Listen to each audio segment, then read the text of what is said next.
欢迎收听由喜马拉雅出品的《别输在性格上》，本书作者董新杰，由平哥为您播讲。关于性格，你是不是一直这样想？因为我是这种性格的人呢，所以我就只能这样咯。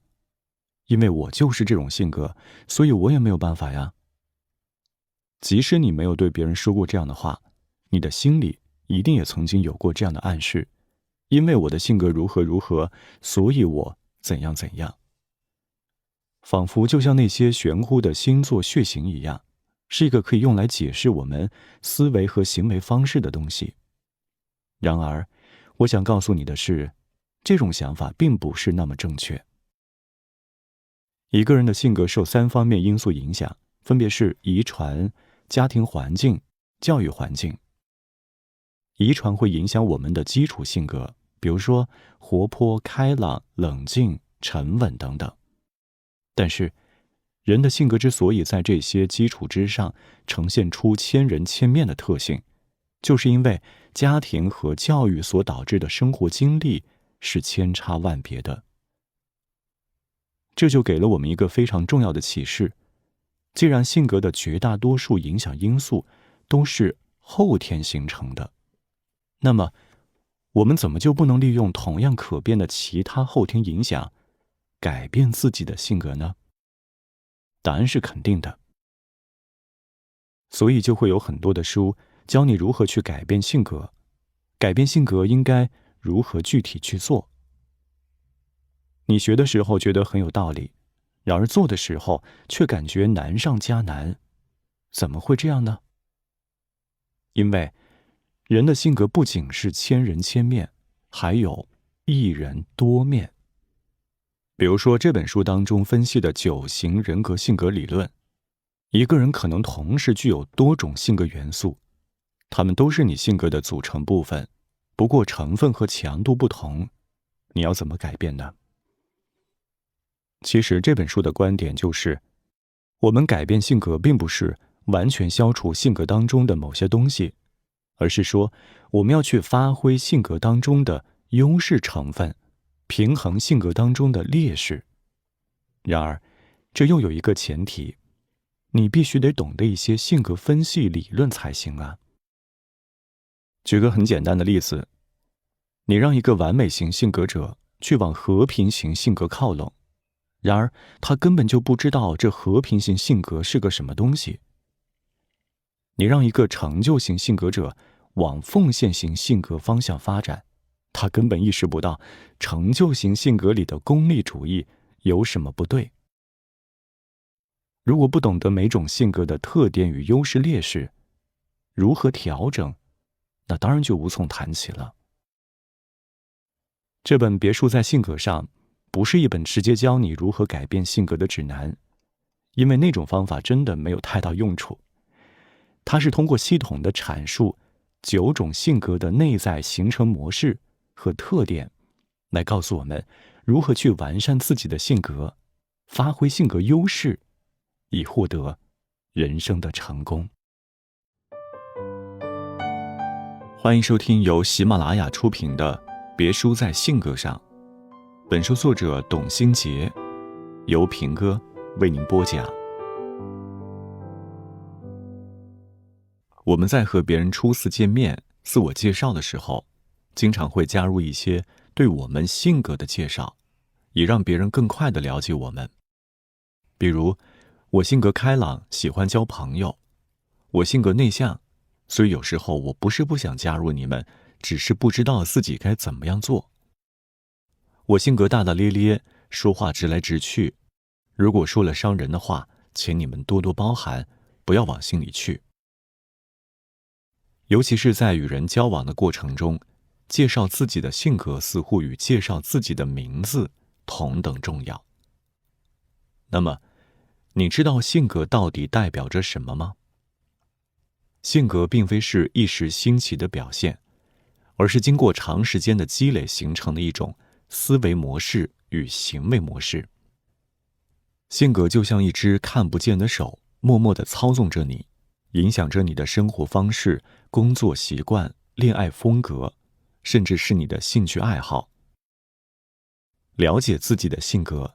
有助于你找到自己的思维模式、情绪模式以及行为模式的规律，从而更好地认识自己。性格无好坏，但你要懂得扬长避短。性格本身并无好坏之分，每种性格都有其优势与不足。强化你的性格优势，弥补或回避性格当中的局限，让性格与自我完美的贴合，你会更好地发挥自己的价值，让性格为你的生活、工作、爱情都带来好运。有人认为性格是天生的，于是在犯错之后总是习惯性地将他的错误归咎到性格上，试图替自己开脱罪责。其实，虽然性格的形成会受到遗传因素的影响，但是这并非全部的决定因素。后天的环境同样会影响一个人性格的形成，而且只要你想，你是可以逐渐改变、完善自己的性格的。所以不要把性格不好当成自己的挡箭牌，因为性格是可以重塑的。当你对自己的性格有了一些了解之后，你就会更好地理解自己。你会明白为什么自己总是要拖到最后1分钟才会把工作做完，为什么自己那么在意他人的认可，为什么自己像强迫症一样去追求完美，为什么自己总是做不到拒绝他人，为什么自己那么看重名利和成就。也许这本书能够给你答案，也能够带给你启示与建议。我们先来介绍一下这本书吧。本书介绍了完美型性格者、奉献型性格者、成就型性格者、浪漫型性格者、观察型性格者、怀疑型性格者、享乐型性格者、领袖型性格者与和平型性格者在生活工作中经常会陷入到的误区，并通过发现和管理自己的性格，帮助他们摆脱性格带来的困扰，完善性格当中的不足，从而更好地掌握自己的人生。另外，针对每种性格当中的特质，本书还给出了具体的职业建议，希望帮助读者找到适合自己性格的工作，在职场中可以充分地展示自我价值，让你的职业生涯更加的顺利。当然，每种性格的人都有无限的可能性。进行性格分类是为了让人们更好地了解自己，而并不是要对自己设限。所以当你确定自己是某种性格的人时，可以挖掘这种性格当中的潜能，让自己的优势更加的明显。同时注意不要为自己设限，以免限制了自身的发展。比如说，我就是这样的性格的人，我就是这样的，我改不了了，那这就是为自己设限。本书不仅可以帮助读者了解自己的性格类型，读懂自己的行为，还可以帮助读者有针对性地完善自己的性格，从而超越自我。那现在平哥就带你一起来读一读这本书，走进我们自己的内心世界，让性格成为你前进路上的灯塔，来规避那些人生当中的暗礁，让你在人生之路上走得更远、更顺利。欢迎收听由喜马拉雅出品的《别输在性格上》，本书作者董新杰，由平哥为您播讲。性格决定命运，你却可以重塑性格。人们常说性格决定命运，于是当成功或失败后，很多人都会将其归因为性格，仿佛一切都是性格使然，与他人的努力与否或者自己的付出多少没有什么关系。性格在一定程度上确实会决定我们的行为方式，甚至决定一件事的成败。但是性格并非不可改变，而是可以重塑的。所以当你陷入失败之中时，不要再埋怨是自己性格所致。每种性格都有其优势和不足。如果你能够完善自己的性格，弥补性格当中的那些不足之处，就一定能够成就精彩的人生。那么性格到底是什么呢？我们在各种场合、各种情况下，经常会说到性格一词。比如说在评价他人的时候，我们会说他性格开朗，他性格内向。那么性格指的到底是什么呢？性格其实是我们人格的重要组成部分，它是人的态度和行为方面的较为稳定的心理特征。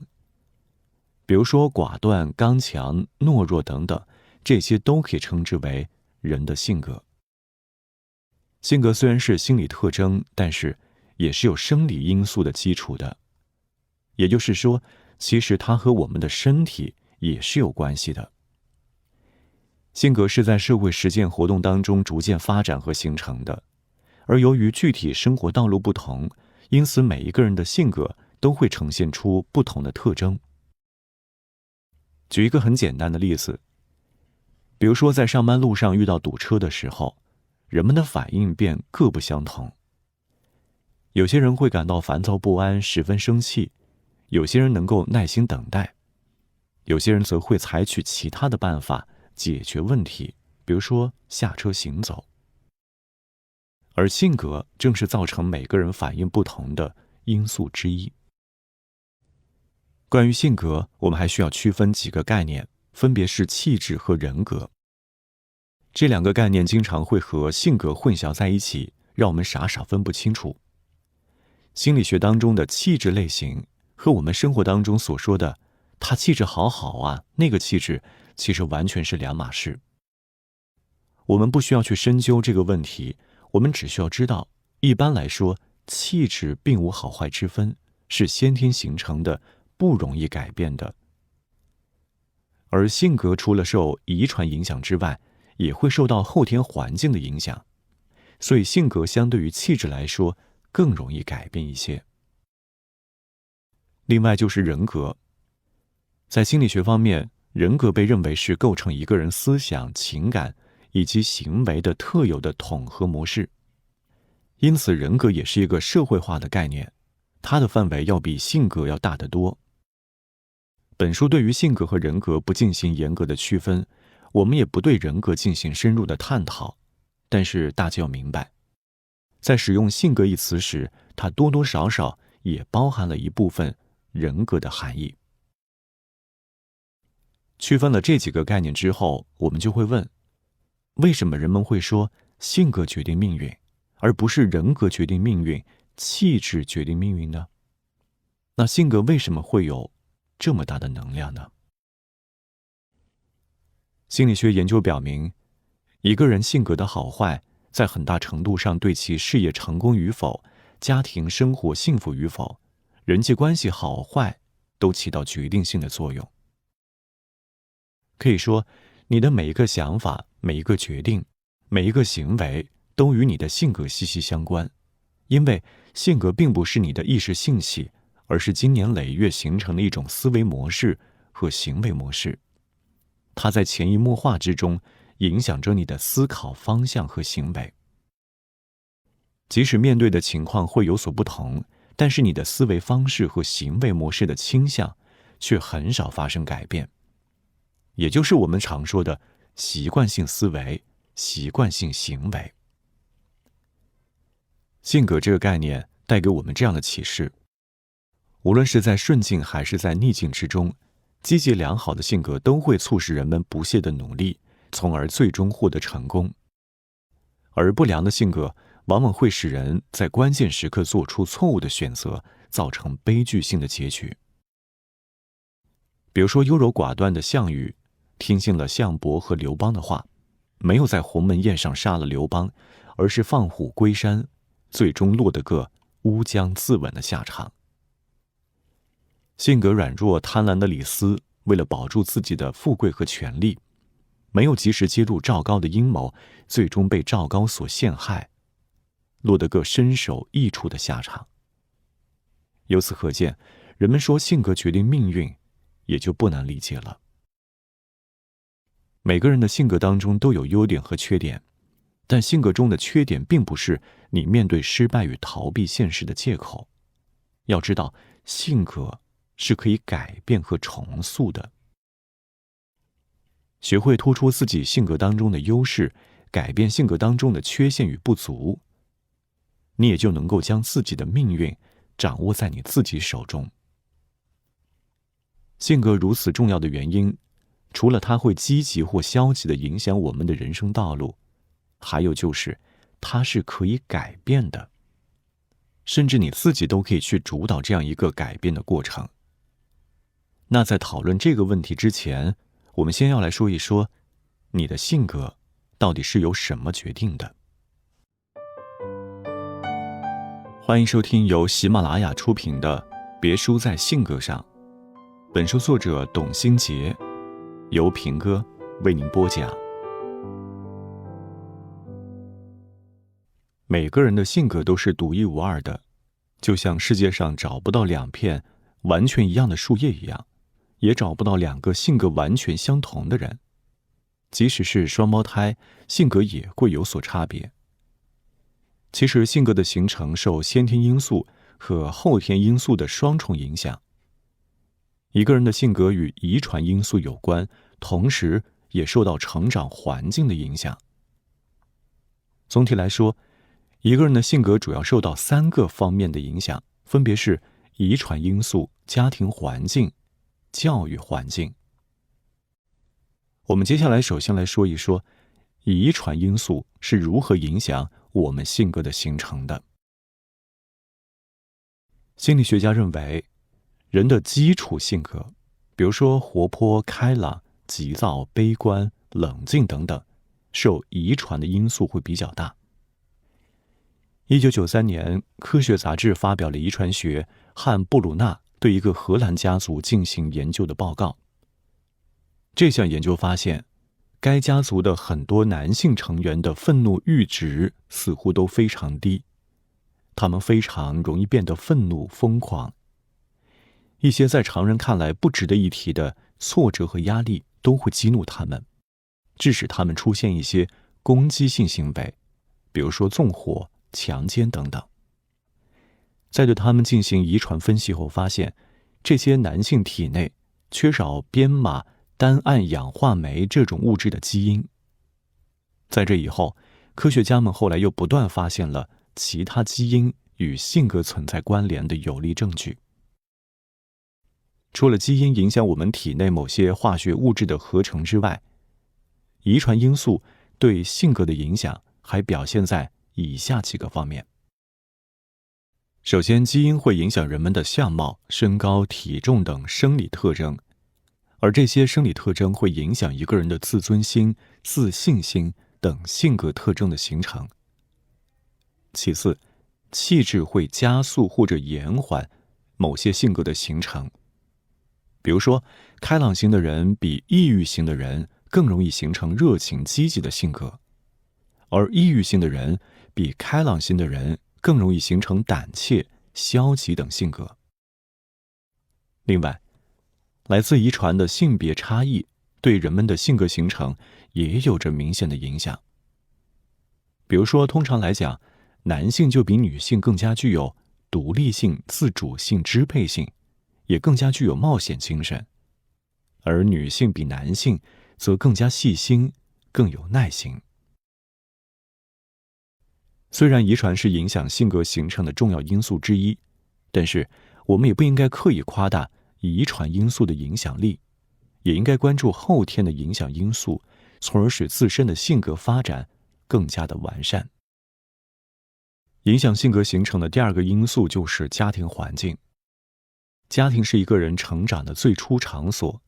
家庭中父母的性格，以及他们的教育方式和养育观念，都会影响孩子性格的形成。比如说，性格开朗的父母更加容易养育出个性积极、开朗乐观的孩子。如果父母总是相互抱怨，那么孩子也容易形成没有责任心、喜欢推卸责任、抱怨他人的性格。有研究发现，父母的教育方式对子女性格的形成有着非常明显的影响。比如说，控制欲强的父母更加容易让孩子形成依赖的性格。关于父母的教育态度与子女性格形成的对应关系，我们总结了一个图表，大家可以在评论区找到它。你也可以结合你自己的情况，回忆一下你的家庭又属于哪一种呢？欢迎你在评论区分享你的经验。比如说，父母的教育态度是溺爱娇惯型，那么子女就会形成依赖性、缺乏独立性、蛮横任性、以自我为中心的性格。还有比如，父母的教育态度是放任型，那么子女就有可能形成自由散漫、目无他人、情绪不稳定的性格。另外，孩子在家庭当中的地位与角色也会影响他们自身性格的形成。通常来讲，父母对自己养育的第一个孩子会寄予厚望，很多长子或长女为了不辜负父母的期望，会有很强的上进心，做事认真负责，也会帮忙照顾弟弟妹妹。而次子或次女则容易被父母拿来与长子长女进行比较，因而容易养成争强好胜的性格。这一观点在平克波讲的《自卑与超越》这本书当中也有详细的阐述。和这本书的观点一样，两本书都认为，在有多个孩子的家庭，父母在养育最小的孩子时，很容易出现溺爱孩子的倾向。所以，很多家庭里最小的那个孩子似乎都比较任性，而且善于撒娇。而这些不好的家庭养育方式对其影响往往会伴随其一生。除了遗传因素和家庭环境外，对性格形成和发展影响排在第3位的就是教育环境。学校作为一种普遍性的教育场所，其在儿童性格形成的关键阶段起着主导作用。比如校园的风气、班集体的氛围、教师的一言一行都会影响儿童性格的形成，因而人们才会拼命地想要去买好的学区房，进入更好的学校和班级，因为这些不仅仅是影响孩子的学业，也会影响孩子的性格的发展。教育环境当然也包含社会环境，因为孩子不仅仅是从学校里学习知识，也正因为社会环境也会影响儿童的性格，所以才会有孟母3000，就是因为孟子的母亲担心周围的环境会影响孟子性格的形成。其实性格是受以上3种因素的共同的影响，所以性格的形成并不是由单一因素决定的。因此，我们不能将自己性格当中的某项弱点完全归因于遗传或者家庭。我们反倒是应该积极的去寻找这些影响因素当中的积极元素，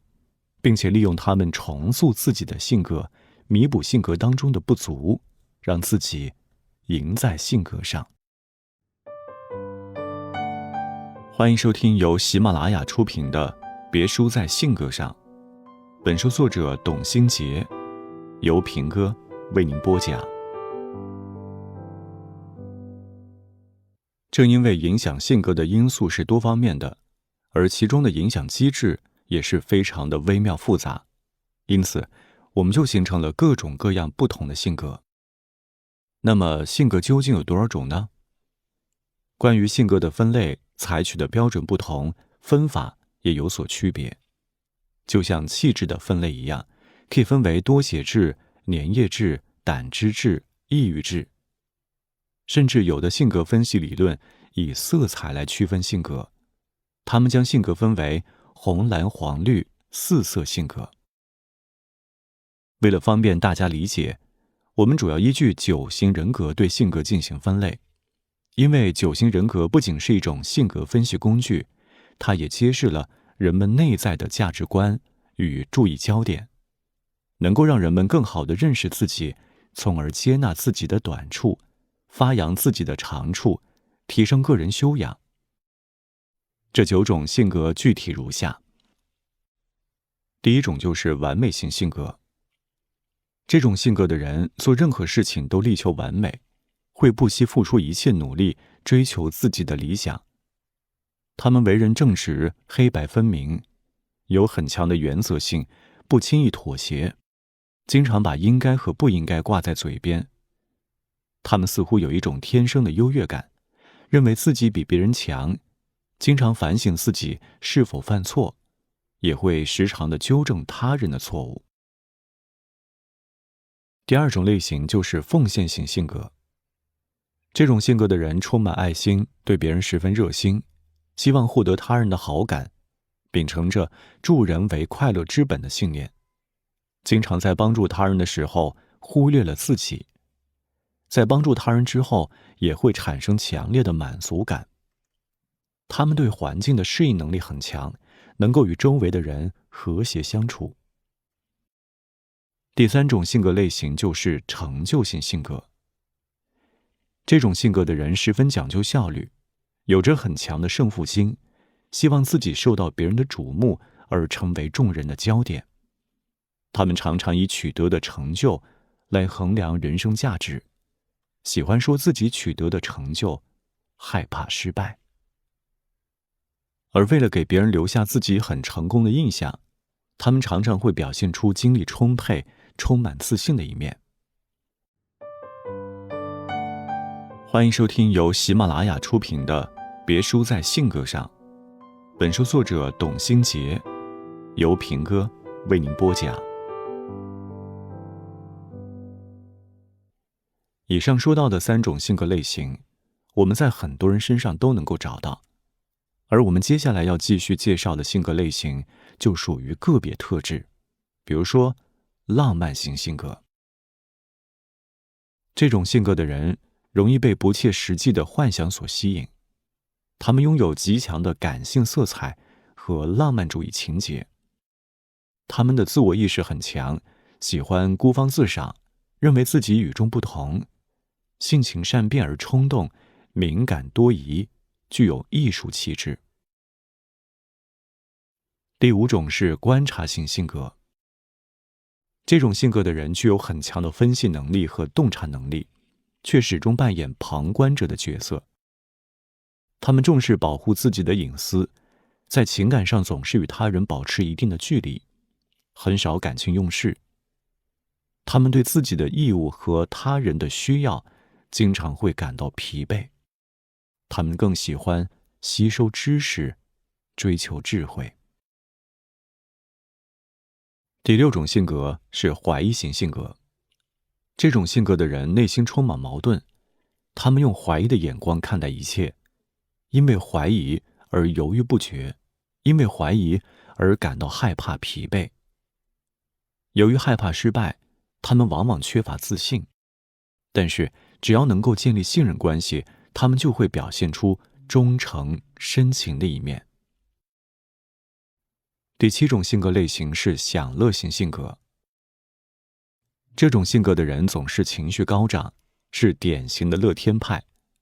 他们不愿意做出承诺，希望拥有多种选择，爱好冒险，追求刺激，富有好奇心与想象力。在人群中，他们十分活跃，酷爱享乐，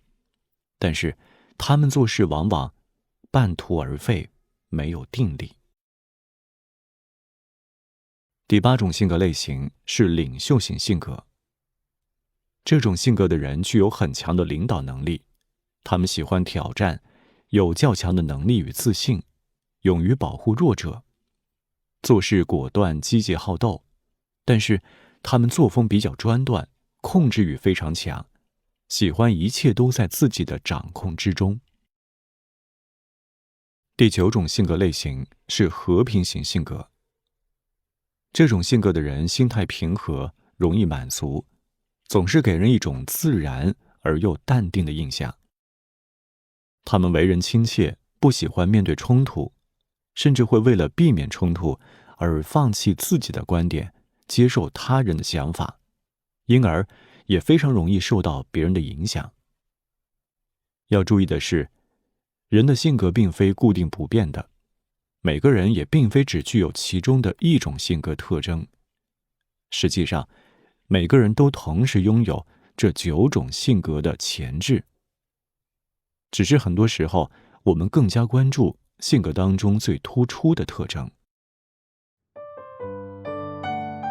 欢迎收听由喜马拉雅出品的《别输在性格上》，本书作者董新杰，由平哥为您播讲。我们以上分析的性格类型只是最具有代表性的9种性格。在分析中，我们也可以看到，每种性格都没有绝对的好与坏，因为每种性格都有其优点与缺点，也都有其适合发展的领域。比如说，浪漫型性格的人由于富有创造力，可以在艺术领域大放异彩；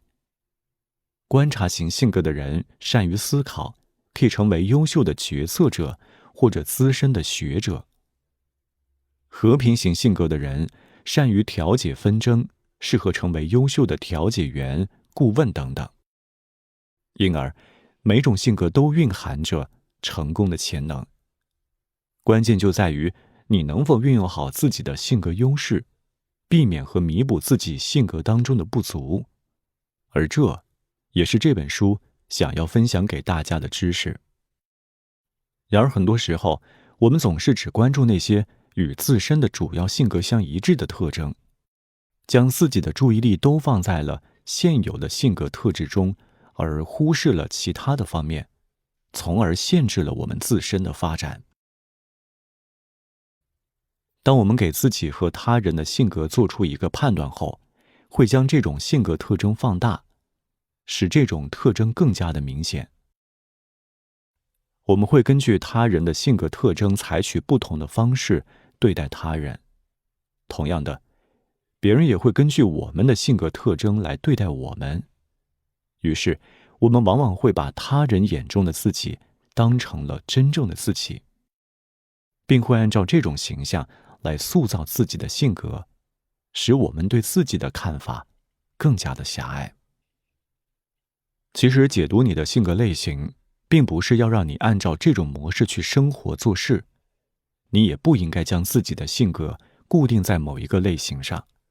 偏执地按照这种性格类型来约束自己，而是要从那些与自己具有相似性格的人身上获得经验，发现让自己得到发展的条件，从而挖掘出自身的潜能，为自己打造出另一片天空。所以不要让自己的性格被定型，我们要试着从这种性格的牢笼中走出来。即使我们的性格中存在缺陷与不足，我们也可以改进它，将自己性格当中的短板补齐，摘掉那些原本狭隘的性格标签，并将自己性格当中的优势与潜能充分地发挥出来，使性格得以完善，成长为一个令自己满意的人。欢迎收听由喜马拉雅出品的《别输在性格上》，本书作者董新杰，由平哥为您播讲。我们接下来继续详细来分析每一种性格的相关特点。我们首先来说一说完美型性格。有些人做事，一件事即使做到了99%的程度，他们还是觉得不完美，是失败的。只有做到100%才算成功，无可指摘。这就是完美型性格者的主要观点。对他们来说， great 和 good 都等于不完美，而只有 perfect 才是自己所追求的。生活当中，他们注重细节，经常给别人挑毛病。职场中的他们害怕犯错误，难以接受任何瑕疵。而这种种表现都会让他们将自己置于一个狭隘的空间内，被他人误解，也被自己折磨。完美型性格者的内心独白是这样的：完美就是我心头的白月光，是我的毕生追求。注重细节，尽善尽美是我的特点。我难以忍受不足与缺陷，更别提什么中间地带，瑕不掩瑜。对我来说，只有最佳方案，只有完美无瑕，才是最令人舒服自在的。关于完美主义的特征，在评论区有一份性格简历，他从多个方面描述了完美主义性格特征。看一看你是不是就是这样呢？也欢迎你在评论区留下你的经验分享。完美型性格者注重自我修养的提升，眼里容不得沙子。他们总是担心自己做的事情不够完美，担心这些不完美会影响自己的形象，从而尽力避免这些事情的出现。他们也常常会因为追求完美而忘记了自己的真实愿望，与原来的目标渐行渐远。对于其他人来说，完美型性格者的做事方式更像是没事儿找事儿，总是鸡蛋里挑骨头，自己找不自在。但是，对于完美型性格者来说，这些行为都是他们的常态，就是自己内心当中真实想法的体现，而并非是故意挑刺儿。欢迎收听由喜马拉雅出品的《别输在性格上》，本书作者董兴杰，由平哥为您播讲。对完美的执念，也许你也曾深陷其中。了解完美型性格者的一些特征，可以帮助你更好地认识这种性格的人。完美型性格者的主要特征如下：他们自我要求很高，经常因为不完美而产生自责的念头。他们只接受正确的事情，有一种强迫性的需要。他们遵守道德、法律、制度以及其他的规定，对这些道德和伦理观念有着非常坚定的信仰。他们也十分讨厌那些不守规矩的人。他们只做自己认为正确的事情，对于不符合正确标准的事情则置之不理。在思想上，他们容易将自己和他人进行比较，十分在意他人是否批评自己，是否对自己不满。做决定时经常会犹豫不决，担心自己会做出错误的决定。如果自身的需要没有被满足，他们很可能将自己的怒气转移到其他的方面。他们有时也很难控制愤怒的情绪，而一旦发泄完怒气，又会产生深深的内疚感。他们追求完美的心态，使其拥有了分裂的两个自己：一个事事操心、殚精竭虑，一个放下一切，尽情玩乐。完美主义者的世界观来自于一个假想：世界上的所有问题最终都会有一个标准答案。不管是否存在其他的解决方式，追求这种唯一的正确性答案是他们的人生目标。然而生活并不是大家来找茬的游戏啊。完美型性格者的内心有一把完美的尺子，会以此来衡量某件事是否达到了他们的要求。如果没有达到他们心中所要求的完美程度，他们便会化身为找茬君，时时刻刻流露出自己的不满。比如说，衣架上的衣服没有按照颜色的深浅方式排列，他们心里也会十分难受。看到朋友发的微信朋友圈状态出现了错别字，他们也会觉得十分的扎眼，并且想方设法地提醒对方下次要注意。完美型性格者的这些行为，在别人看来就是赤裸裸的找茬儿，但是他们的初衷是为了让一切看起来更美好。他们想要事事正确，想要改善他人，但是又绝不是严于律人，宽以待己。他们同样会以近乎完美的标准来要求自己，甚至有时候他们对自己提出的要求更加的苛刻。你是不是也是一个潜在的完美型呢？那么我们应该如何识别完美型性格者呢？有哪些外在表现可以帮助我们认出完美型性格者呢？在评论区有一个图表，图表当中分了5个方面，分析了完美主义者的识别特征和他们的具体表现。完美型性格者强调黑白分明，对就是对，错就是错，没有所谓的灰色地带。然而现实生活并不是这样，在他们看来，遵守规则与秩序，遵从客观的标准就是正确的。对于某些严重的完美型性格者来说，甚至他们不允许存在个人偏好，这也使得他们缺少人情味儿，缺乏对别人的包容，以至于影响自己的人际关系。欢迎收听由喜马拉雅出品的《别输在性格上》，本书作者董新杰，由平哥为您播讲。不完美也美好，走出完美的误区。不管完美与否，对于生活其实意义都并不是特别大，因为生活当中本来就没有完美的人和物。但是完美型人发现现实当中的人际现状与自己心中的理想状态不相符的时候，他们就会经常产生这个世界为什么会这样的疑惑，内心出现深深的挫败感。如果你也有此感受，那么不妨走出自己内心的理想世界，去现实生活当中寻找答案吧。比如说，你觉得自己的担忧一直在加剧，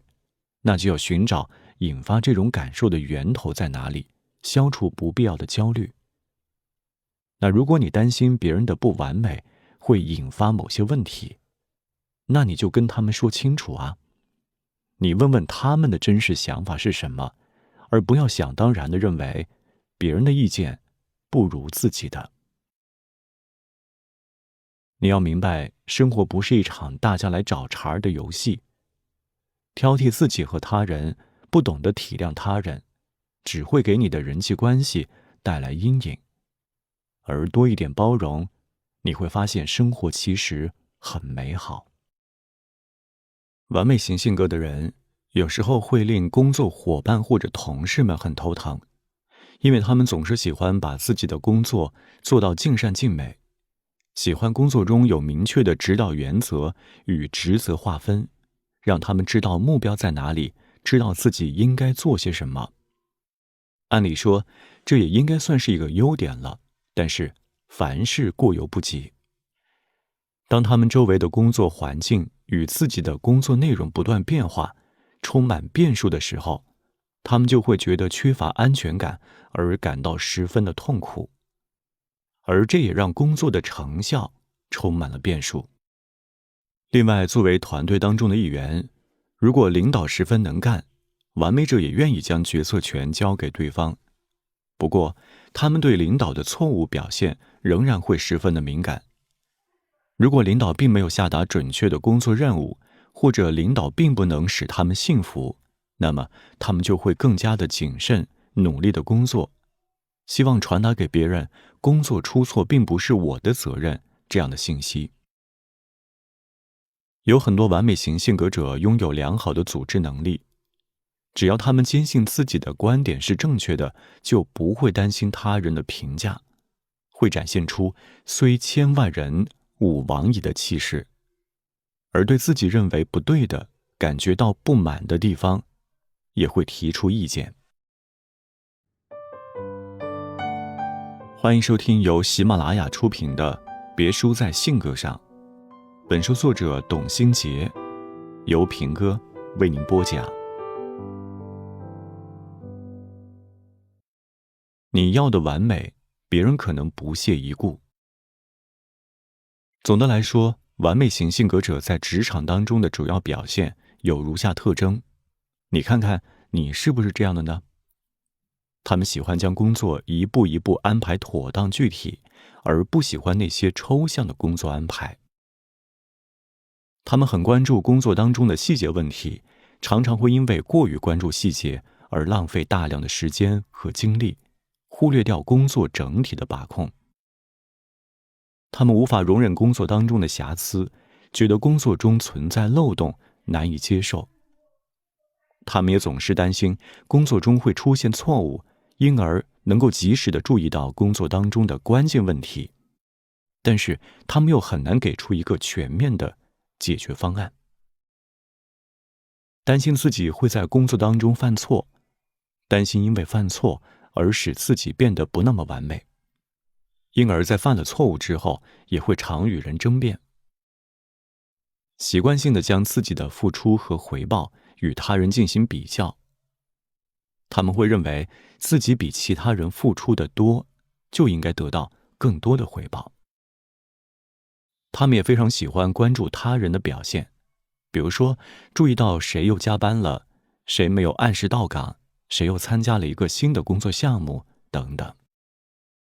对于工作当中出现的小瑕疵，其他人也许都会置之不理，但是对于完美型性格者来说，这个瑕疵就像一根刺一样扎在他们的心口，不拔出来就十分难受。于是他们经常会因小失大，使之前的努力付诸东流。迟到的完美不如按时的完成。如果你在工作中也曾经表现出这样的一面，那么表示你很可能已经吃过这样的亏了。那么就不要让自己在一块石头上绊倒2次，甚至更多。我们在购物的时候会讲究性价比，其实在工作当中也是要讲究性价比的。只要你的工作成果满足了当前的要求，即使工作当中仍然存在一些瑕疵和不足，也是可以让人理解、接受的。所以说，不要对自己的工作成果太过挑剔了，也不要总是挑剔他人的辛苦付出。你要知道，1%的瑕疵是无法掩盖99%的光芒的。同样的，即使你的工作中犯了错误，你99%的没错也会遮盖掉那1%的错误。况且，错误本身也并不是污点，犯错也无可厚非。积极主动地对待自己的工作，与同事明确各自的职责，及时发现并且勇于提出工作当中的疏漏与改进意见，这将成为你的职场优势。你也会成为一个受领导与同事欢迎的职场工作者，也会享受到工作过程当中的乐趣。欢迎收听由喜马拉雅出品的《别输在性格上》，本书作者董新杰，由平哥为您播讲。即便是古代4大美人，也会有不那么美的地方；即便是经典的爱情桥段当中，也会有人令人唏嘘之处。我们普通人怎么可能以追求完美的心态去追求完美的爱情呢？完美的爱情是存在于偶像剧当中，生活中的爱情总是会有多多少少的缺憾和不足，而这才是真正的爱情和真实的人生。然而恋爱中的人们，不管你的性格如何，都会期待你的伴侣能够满足你对爱情的各种想象。完美型性格者尤其如此，他们期待自己拥有一份完美的爱情，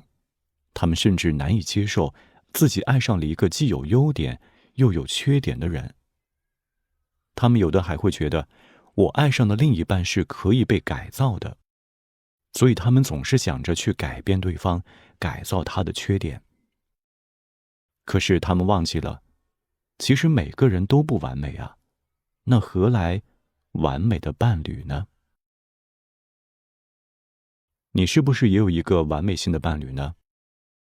他是不是对你也有很多的挑剔？他是不是有如下的特点？比如说，由于难以接受对方某些方面的不完美，因而会经常苛求对方，给对方造成很大的压力。他们也会常常隐藏自己的缺点，因为他们担心，如果自己不够优秀的话，对方就会离自己而去。他们也总是挑剔对方，很少赞美对方，很少说甜言蜜语。他们也很容易吃醋，有的甚至经常监控对方，希望对方对自己忠贞不二。这种很强的控制欲也表现在其他方面，比如说在两个人的交往中，总是试图影响对方的观点和看法，希望对方按照自己的想法去做，否则他就会闷闷不乐。在生活中，他们可能缺乏生活情趣，不喜欢什么娱乐休闲，也不喜欢热闹的场合。在我们希望伴侣如我们希望中的那样的时候，你是否想过这样一句老话呢？金无足赤，人无完人。爱情中确实会存在各种各样的缺憾，但是缺憾并不意味着你们的感情的失败。两个不完美的人能够走到一起，把自己的日子过好，成就了更好的彼此，这就已经是完美的爱情了。所以不要让你的完美主义性格毁了自己的爱情，也不要让你的不满足伤害了爱你的人。欢迎收听由喜马拉雅出品的《别输在性格上》，本书作者董新杰，由平哥为您播讲。不苛求完美的爱情，应该是这样的。想要维持一份美好的爱情，不管你是不是完美型性格的人，以下都是能够帮助到你的好建议。第一条建议是，不要苛求对方。完美性格者常常在内心为对方塑造一个模型，而希望对方按照这个模型去改变，变成自己心目当中完美的样子。其实，这就好像你不满意对方的脸，要求对方去整容一样。你接受的并不是真正的他，而是你心目当中那个想象中的完美的他。那这对于对方来说，何尝不是一种伤害呢？你爱一个人，就应该接受对方原本的样子，不苛求对方，努力发现对方身上的优点，你才不会伤害到对方。第二，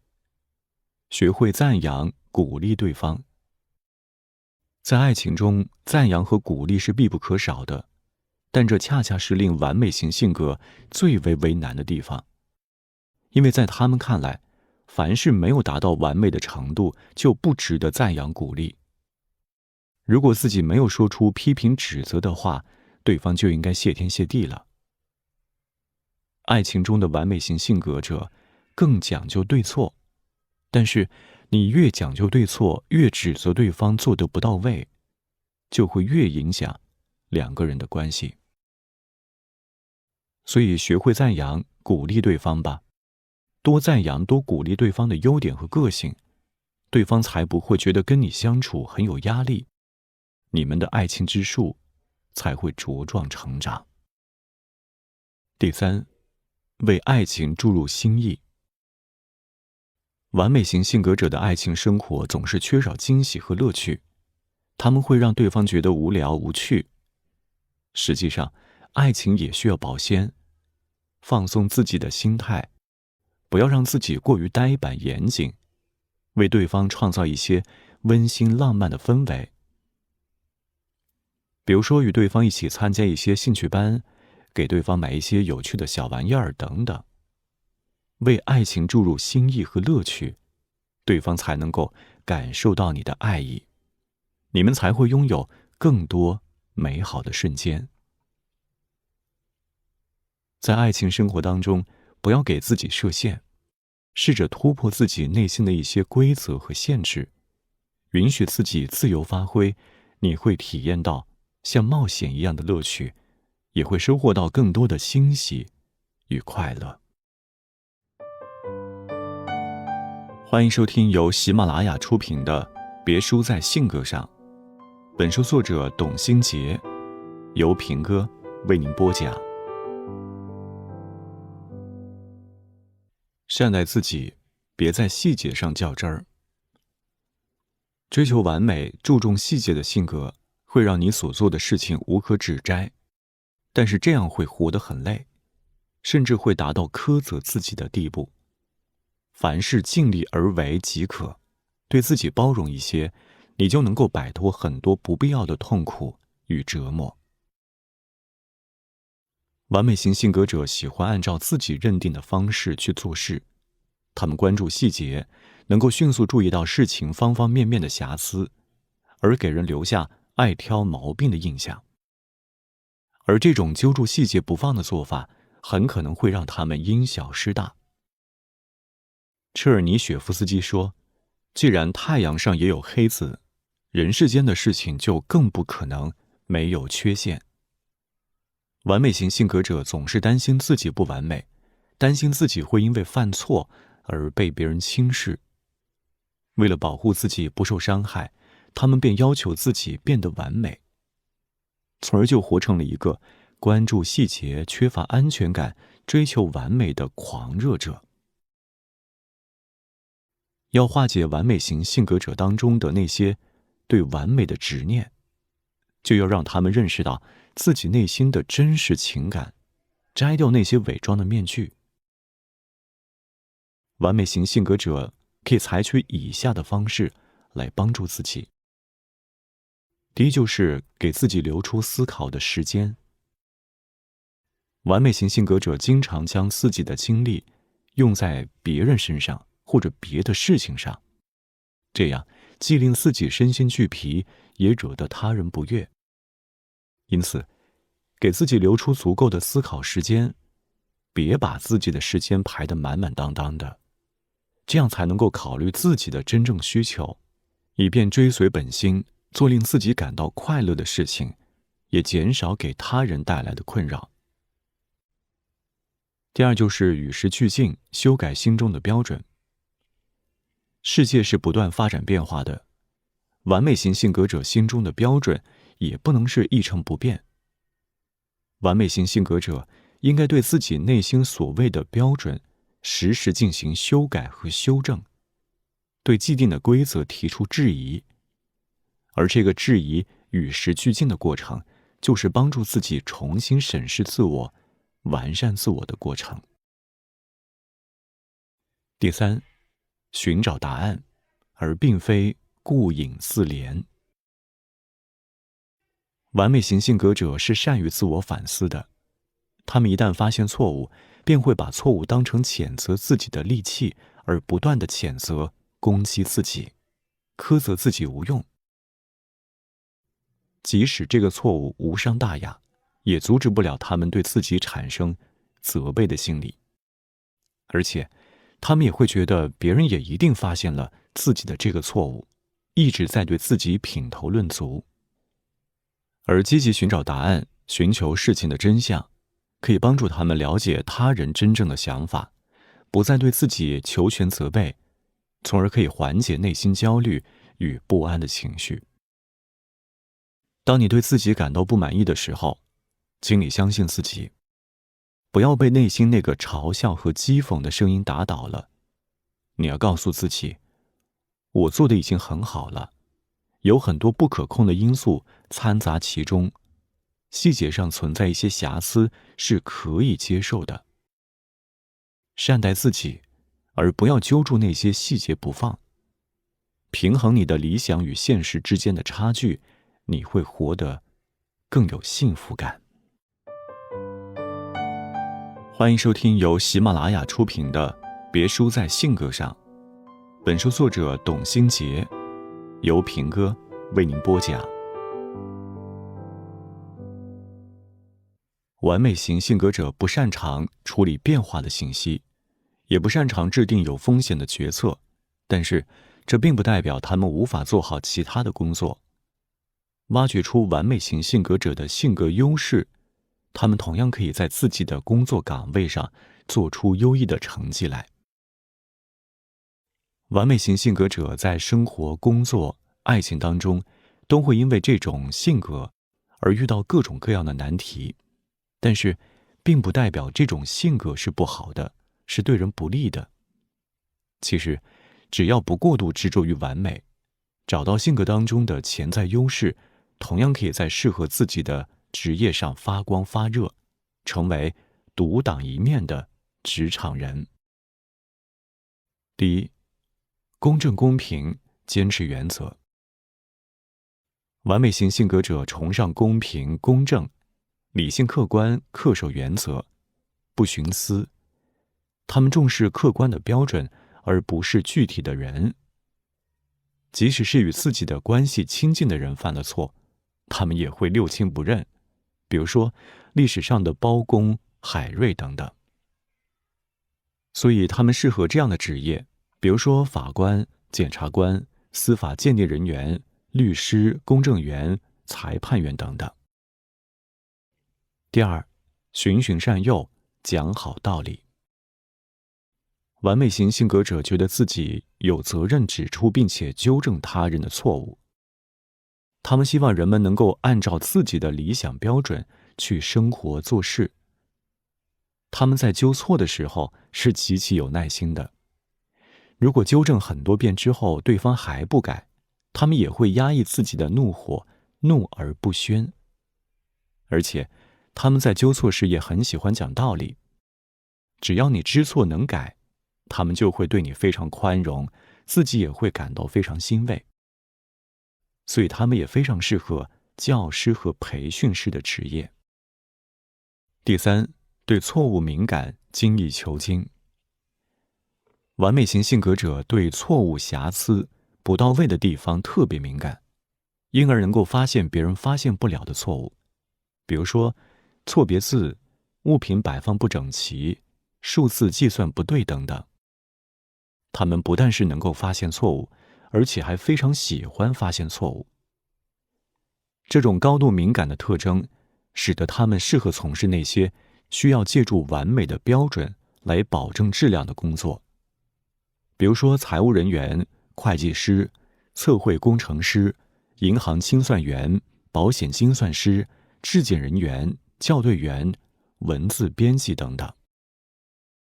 第四，条理清晰，追求严谨。完美型性格者有着严谨的工作作风，清晰的思维方式。他们讲究条理，会为每个环节、每个流程都制定细致的规则，因而在要求严谨规范的岗位上有着天然的优势。所以他们也非常适合财务人员、行政管理人员、质检人员等职业和工作。第五，心怀理想，追求进步。完美型性格者总是不断地追求进步，希望达到自己心中那个理想的状态。他们也希望自己能够为组织做出贡献，希望能够为世界变得美好而出一份力。这种执着于建立美好社会的愿景，也使得他们更乐于从事公益事业，以及其他能够改善社会的职业。所以他们的这种个性也非常适合公益宣传员、环境保护人员、社会批评家、现实主义作家、时事评论记者等等。那如果你就是一名典型的完美型性格者，那就请你结合自己的主要特点，选择自己擅长且感兴趣的工作，让这种性格成为你的优势，为你的职业发展提供助力。欢迎收听由喜马拉雅出品的《别输在性格上》，本书作者董新杰，由平哥为您播讲。对于奉献型性格者来说，为别人服务才能体现出自己的价值，才能赢得他人的认同，而这正是他们所追求的。于是他们便会讨好迎合他人，想要通过取悦他人的方式来让自己被认可，结果却往往是既委屈了自己，又没有获得应有的回报。与其把期待放到别人身上，把自己的时间都投入到为他人服务之中，不如试着了解自己，取悦自己。你会发现，你性格当中的那些闪光点会带你走出黑暗。奉献型性格者的内心独白是这样的：我想要获得他人的认可，我愿意帮助他人，这能够让我产生安全感，体现出我的重要性。我愿意调整自己的感情去适应他人，并且希望通过改变自己，让自己更加的受欢迎。那你是不是一个奉献型性格的人呢？奉献型性格者在童年时代，通过满足他人的愿望来获得爱与安全感。他们觉得要想生存下去，就必须获得他人的认可，因此他们甚至会强迫自己改变，迎合他人的需求，以获得他人的关爱。奉献型性格者身上仿佛有一个雷达，他们能够迅速地探测到他人的情绪与喜好，并且能够主动地伸出援手，帮助他人走出困境。在他们看来，他人的需求比自己的需求要重要。他们想通过帮助他人的方式来获取认同感。如果自己的帮助被拒绝，他们也会怅然若失，感到自己的存在没有价值。奉献型性格者的主要特征如下：他们希望得到他人的支持与认可，避免被他人拒绝和反对。对自己能帮到他人而感到骄傲，觉得自己不可或缺，经常会产生他们没有我不行这样的想法。在与人交往时，经常会为了满足他人而扮演不同的角色，表现出多面性格，并会因此而感到困惑，到底哪个才是真正的自己呢？他们会忽视自己真正的需求，也不知道自己想要的到底是什么。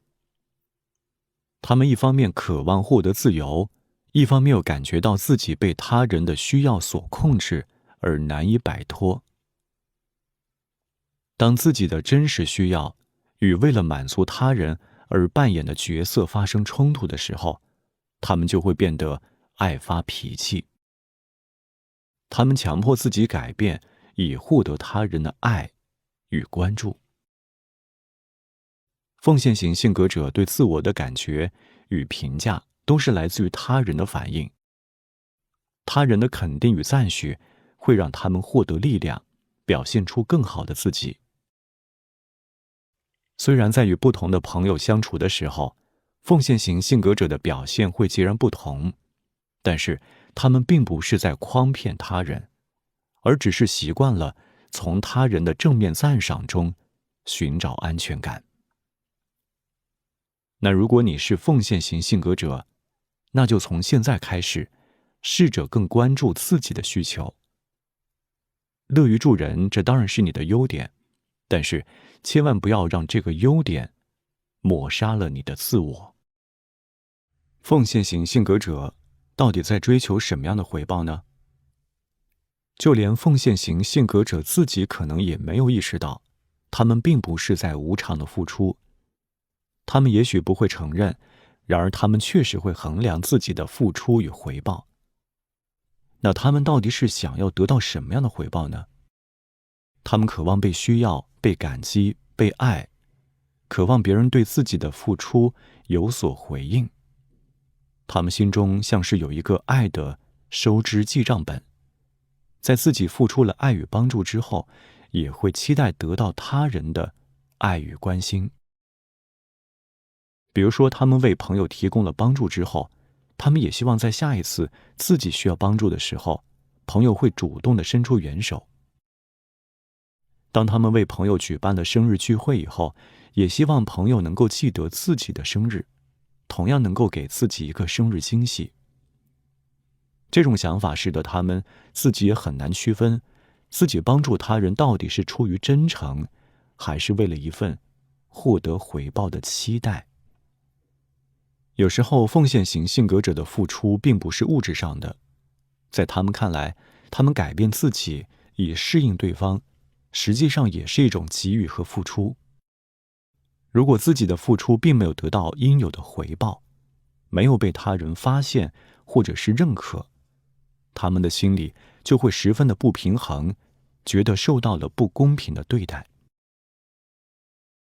你的身边是否有这样的人呢？也欢迎在评论区和大家一起来分享。另外，评论区也有一份奉献型性格者的识别特征表，其中也分了5个方面，对识别特征和具体表现做了分类描述。他们为什么会忽视自己的需求呢？其实，奉献型性格者真正难以克服的问题，还是他们在奉献自我的同时，也忽视了自己的需求。他们过分关注他人的需要，导致他们想要关注自己的需要时，内心就会产生矛盾和困惑，不知道应该满足他人的需求，还是应该满足自己的需求。这种矛盾心理会促使他们通过帮助他人的方式，来获取自己内心的满足感与被认同感。这种为了获得而给予的习惯，往往是他们无意识的行为。这种性格类型的人，在帮助他人后，会产生一种骄傲感，觉得自我价值得到了实现。而一旦自己不再被他人关注，这种骄傲感就会随之消失，很容易产生失落感。那如果你是奉献型性格者，请不要过分的夸大自己对他人的重要性，多关注自己一点。你要知道，你并不是所有人生活当中的太阳，你再优秀，你再好，也不会成为每个人的生活中心。与其通过他人来获得认可，不如将决定权放在自己手上，让自己变成更为优秀的人。如果这样，你身边聚集起来的人，不仅有那些需要你的人，还有那些和你一样优秀的人。欢迎收听由喜马拉雅出品的《别输在性格上》，本书作者董新杰，由平哥为您播讲。不懂拒绝，费了力还不讨好。奉献型性格者还有一个非常显著的特征，就是他们不愿意回绝他人，担心会因此而受到他人的负面评价，不再被他人看重。在这种观念下，他们便会选择委屈自己，而不愿意让他人失望，结果往往就是让自己变得身心俱疲。奉献型性格者在职场当中也是善解人意的，他们会观察到他人的困难，然后及时主动地提供帮助，并会在满足他人的同时肯定自我价值。这种性格的人就像是及时雨，是热心友好的代名词，但是他们也很容易给自己招来不必要的麻烦。奉献型性格者总是尽自己最大的努力满足同事们的要求，可是这种好心却容易被其他人利用，进而得寸进尺，提出越发过分的要求，最终把自己累得精疲力尽。职场热心肠成了职场跳坑王。乐平是一个极具爱心的奉献型性格者，无论领导和同事有什么要求，他都会尽力去满足。乐平也是一个工作效率很高的人，领导布置的工作，他往往会比其他同事提前完成。在完成自己的工作任务后，出于好心，乐平也会帮助其他的同事分担一些工作。渐渐的，让乐平分担工作任务的人越来越多。乐平在平时除了要完成自己的工作任务外，还要做其他同事的工作，于是加班就成了他的常态，而工作当中出现失误也在所难免。而同事们不仅没有感激他，反而有时还会责怪他不用心，这让他备受折磨。原本是乐于助人的事情，乐平却因为自己过分热心，将其变成了一种负担。其实我们身边像乐平这样的人并非少数，他们不懂得拒绝，不想要拒绝，担心自己拒绝他人后会被忽视、被排斥，于是他们便一直委屈自己，结果往往就是吃力不讨好。你身边有没有这样的职场热心肠呢？也欢迎大家在评论区和大家一起来分享。